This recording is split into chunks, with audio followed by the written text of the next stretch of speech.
always dreaded high school. Yet, here we are.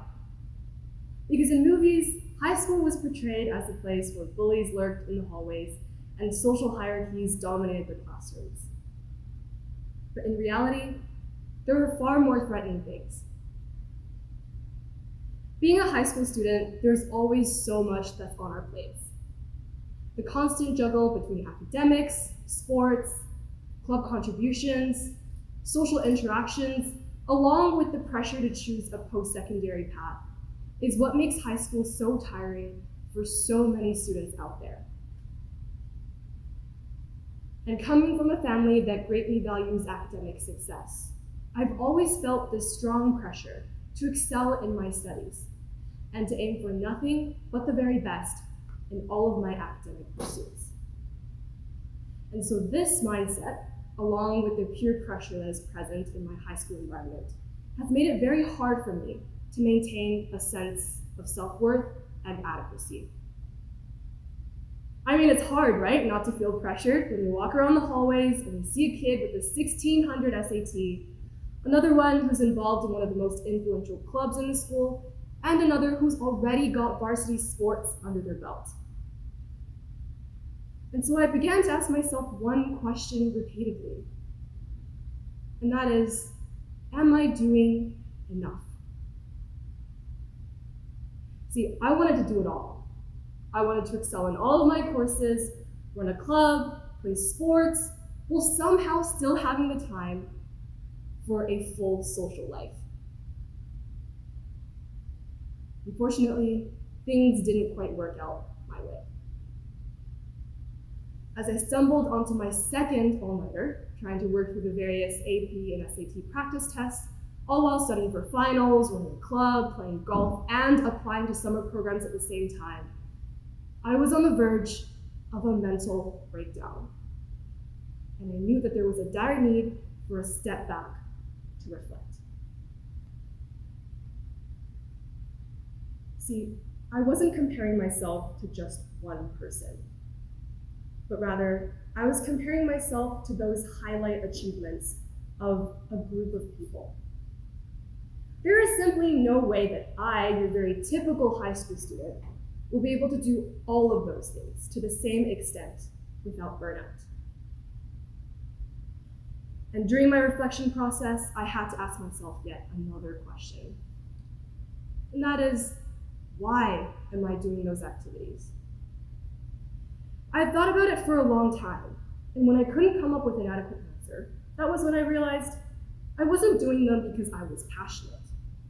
I was doing them because I was simply just trying to fit myself into the blurred, undefined image of the so-called successful high school student. I was doing everything I can to fit myself into someone else's definition for success. And because of that, high school became a checklist for me, where I was doing each activity and taking each of them off as if they were simply checkboxes. I no longer had my spark of curiosity, and I was tired every single day. To fix this, I needed to shift my perspective. The 5 years of high school is nothing compared to the rest of our lives. Yet, it is an incredibly important time that has a significant impact on who we are and who we will become.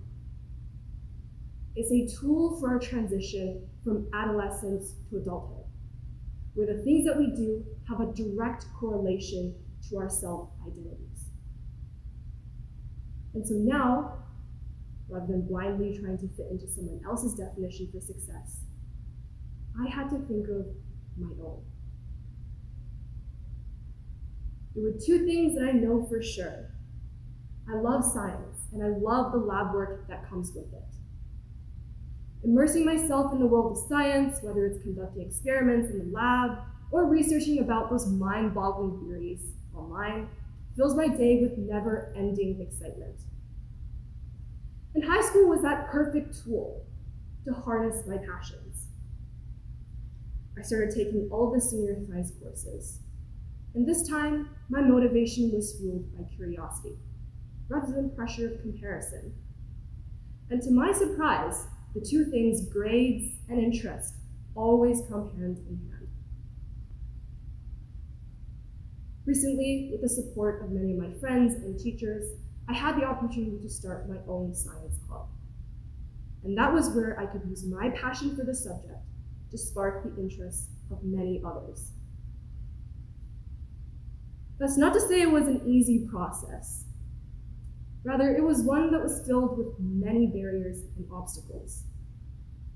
I still struggled along the way, bombed some tests, broke too many test tubes, and yes, at times still had to pull those all-nighters. But with interest and passion present every day, I was no longer tired. I now had a sense of direction, and I used it to embark on my journey of self-discovery, where each experiment and each theory were stepping stones towards my definition of success. Rather than a vibrant blur of various colors, success today is defined rather dull, as it overly emphasizes on wealth and the amount of achievements. This is especially true for high school students, whose success is almost solely defined by post-secondary acceptance. But at the end of the day, shouldn't success really just be about what makes us happy? Because our high school legacies are not going to be impacted by our grades or whatever university we go into. Rather, it's those happy memories that we create and the connections we forge with teachers and other peers. And so I want to leave you with one question. How can you use those 5 years of high school to become who you want to be? If your answer isn't clear, I urge you to take a step back to reflect, just like how I did.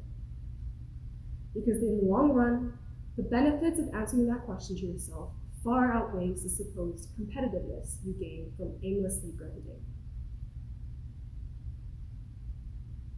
High school is not a checklist of achievements, but rather it's a journey to discover and nurture your own passions. Because in the grand scheme of life, the true value of those 5 years lie in the growth and self-discovery that stem from pursuing your passions. Thank you.